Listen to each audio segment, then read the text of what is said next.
बड़ी खबर, प्रदेश में तबादलों से प्रतिबंध हटा। बड़ी खबर आपको बता रहे हैं, बड़ा अपडेट। प्रदेश में तबादलों से अब प्रतिबंध हटा है।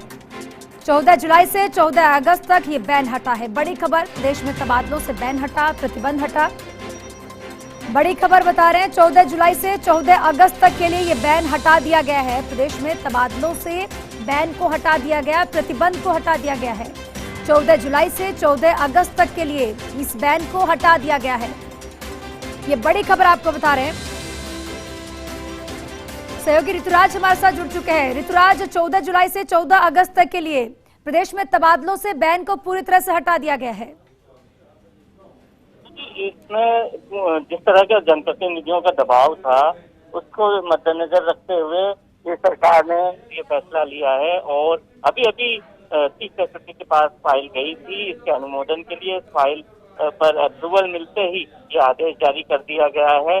और यह आदेश सभी शासी संस्थाओं, निगमों, मंडलों पर लागू किया गया है। ये जो तबादले रहेंगे वो पूरी तरह से ऑनलाइन आवेदन स्वीकार किया जाएगा और कोई भी आवेदक कार्यालय पर व्यक्तिगत रूप से उपस्थित होकर ये आवेदन नहीं कर सकेगा, न ही कागजी आवेदन पत्र पर कोई विचार किया जाएगा। तो ये बड़ी राहत दी गई है। भारी जनप्रतिनिधियों की डिमांड थी और सभी तरह के तबादलों पर इस पे प्रतिबंध जो लगा था उस पर अब ये छूट दे दी गई है। और पहले जो ऑर्डर निकला था वो 10/9/2019 को निकला था और फिर तबादले पर प्रतिबंध लगाया था 30 सितंबर 2019 को। तो ये देख सकते हैं आप, ये आदेश जारी हो गया है और करीब करीब 2 साल तो या कहें तो 1 साल और 10 महीने तक ये प्रतिबंध रहा। और अब आदेश जो प्रतिबंध है ये खोल दिया गया है। अब तबादले हो सकेंगे और जनप्रतिनिधियों की जो डिमांड है वो पूरी हो सकेगी। भारी संख्या में जिलों से इस बारे में फीडबैक मिला था कि किसी न किसी तरह से तबादलों पर प्रतिबंध खोला जाए, जिससे कि जो जिस तरह का तबादले इच्छित है वे है ना किए जाते हैं। जी ऋतुराज, क्या लगता है राजस्थान में अब तबादलों से जो प्रतिबंध है वो हट चुका है और किन किन जिलों को इसमें बड़ी राहत मिलेगी? देखिए, सभी प्रभावित जिले हैं और राजस्थान में करीब करीब हम मान सकते हैं कि 50,000 तक हम मोटे तौर पर मान सकते हैं कि 1 महीने के दौरान तबादलों पर रोक जो है उससे जो छूट मिली है तो उसमें तबादले हो सकेंगे। ये संख्या लाखों की तादाद में भी हो सकती है। खासतौर पर बैन हट चुका है। 14 जुलाई से 14 अगस्त तक के लिए ये बैन हटाया गया। एआरडी ने इसको लेकर आदेश भी जारी कर दिए। तो ये बड़ी खबर आपको बता रहे हैं। कुछ हद तक 14 जुलाई से 14 अगस्त तक निश्चित तौर पर बड़ी राहत प्रदान करेगा। तो प्रदेश में तबादलों से प्रतिबंध हटा है। 14 जुलाई से 14 अगस्त तक के लिए ये बैन हटा है। एआरडी ने इसको लेकर आदेश भी जारी कर दिए और निश्चित तौर पर राजस्थान में ऐसे कई जिले हैं जिनमें राहत मिलेगी तबादलों का, चूंकि सभी को इंतजार है। लेकिन बैन लगा हुआ था और अब ये 14 जुलाई से 14 अगस्त तक के लिए बैन हटाया गया है, जो कि निश्चित तौर पर बहुत सारे प्रशासनिक अधिकारियों को राहत प्रदान करेगा। बड़ी खबर बता रहे हैं, ये बैन हटाया गया है। 14 जुलाई से 14 अगस्त तक के लिए ये बैन हटा है। इसको लेकर एआरडी ने आदेश भी जारी कर दिए। बड़ी और अहम खबर, प्रदेश में तबादलों से प्रतिबंध हटाया गया। तबादलों से बैन को 14 जुलाई से 14 अगस्त तक के लिए हटा दिया गया है। इसको लेकर एआरडी ने आदेश भी जारी किए। इस वक्त की बड़ी खबर आपको बता रहे हैं।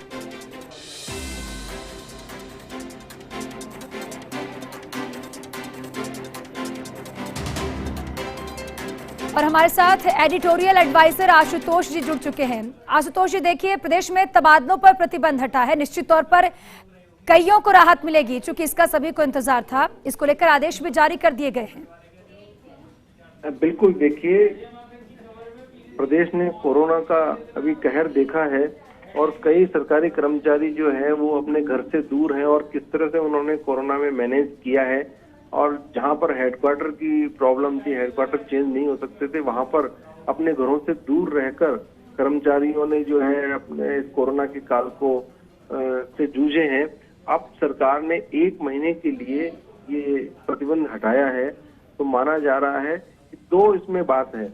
एक तरफ तो लोगों को, जो कर्मचारी हैं वो अपने इच्छित स्थानों पर तबादले के लिए प्रयास कर पाएंगे, दूसरी तरफ जो पॉलिटिकल मैसेज है उसमें जो कांग्रेस के नेता हैं या कार्यकर्ता हैं या विधायक हैं, उनका भी एक तरीके से प्रत्यक्ष और परोक्ष रूप से दबाव था कि हमारे लोगों के जो है तबादले अभी बाकी हैं, जो लोग दूर दराज हैं वो अपने स्थान पर आना चाहते हैं, लेकिन इस तबादलों पर प्रतिबंध वो आ नहीं पा रहे हैं, इसलिए जनरल बैन जो है हटाया जाए। हालांकि इस बीच में थोड़े तबादले बीच बीच में राज्यादेश से होते रहे हैं, लेकिन जो मास लेवल पर तबादले होते हैं जिसमें लोग, हर व्यक्ति, एक साधारण कर्मचारी भी अपना प्रयास करता है कि वो अपने इच्छित स्थान पर जाए, वो उसमें मुश्किल रहती है।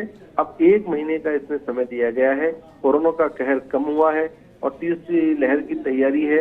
इस बीच ये 1 महीने का समय दे करके और सरकार ने निश्चित रूप से कर्मचारियों को एक राहत दी है कि वो अपने इच्छित स्थान पर जाने के लिए प्रयास कर सकते हैं। साथ ही जो विधायक हैं या कांग्रेस पार्टी के संगठन के नेता हैं, वो भी अपने कार्यकर्ताओं को या कार्यकर्ता के जो रिलेटिव्स हैं उनको इसमें राहत दे सकते हैं और इसके लिए प्रयास कर सकते हैं। जी आशुतोष जी, कई बार विभाग के सामने ऐसी शिकायतें भी आती है, चूंकि जैसे आपने बताया कि बहुत सारे प्रशासनिक अधिकारी, कर्मचारी ऐसे हैं जो परिवार से दूर रहे हैं इस कोरोना काल के दौर में, चूंकि लास्ट टाइम भी इस पर बैन लग गया था और तभी से तबादले पर रोक था, लेकिन अब ये रोक हटा दिया गया है। लेकिन क्या निश्चित तौर पर उन्हें अपनी मनपसंद जगह पर तबादला दिया जाएगा या फिर इस पर सख्ती दिखाई जाएगी?